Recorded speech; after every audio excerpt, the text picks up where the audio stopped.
Good afternoon, LC people. I didn't post yesterday about this 500.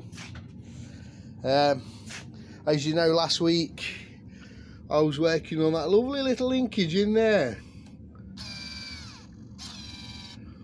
So that was resolved. So basically what it was yesterday, I put the carburetors back on it. I tried to fire it up.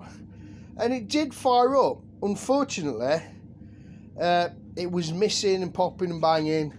And it was down to this top coil there. I'd already placed the bottom one. They were both aftermarket coils and they're both now genuine ones.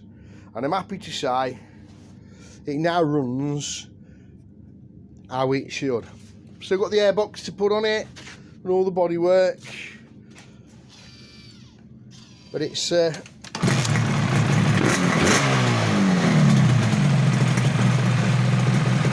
alive, she's up.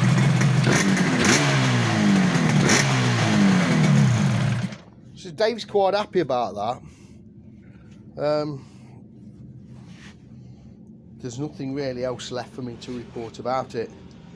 All the antifreeze is in it. I bled the oil pump up yesterday on the drill. You obviously bleed it to that to get the air out. And take the pump off and bleed it up to the reed blocks. And yeah, I'm happy to say all that went as well as it could do. It's fought me a bit.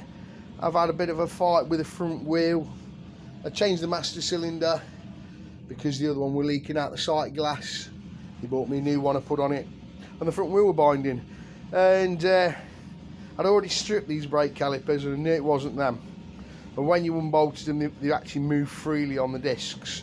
But the wheel was still stiff, so I took it to bits, and unfortunately whoever had assembled it hadn't put the drive plate in the cutouts. There's two cutouts and the tab fits in there for the drive, and it wasn't assembled properly, so that was binding on the seal and it wasn't right. So I resolved that.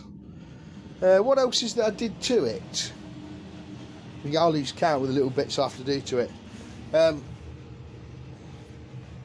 prop stand was actually catching on the exhaust, so I've actually altered the brackets a little bit, but I've had to space that out with a couple of washers on it so it doesn't catch.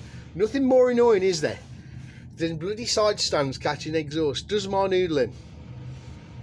What's left for me to do is obviously put the airbox on it, put all the plastics back on it. I've checked out all the electrical system, I've rigged up the indicators, and yeah, that's basically it. That's where Dave's at with it now. So I haven't got a lot left to do on it. I will post about it again, but I'm virtually finished with it now. I'll be happy to see the bodywork back on it and the airbox back on it, because they're a very busy bike, as you know. I can't say as I've overly enjoyed it, but you know, let me just say it's an education to work on one of these bikes. It really is. Anyway, folks, I will post about it. I don't think I'll be on it tomorrow. I've got something else on, but a new battery's going to come. Some back adjuster plates on the back wheel there.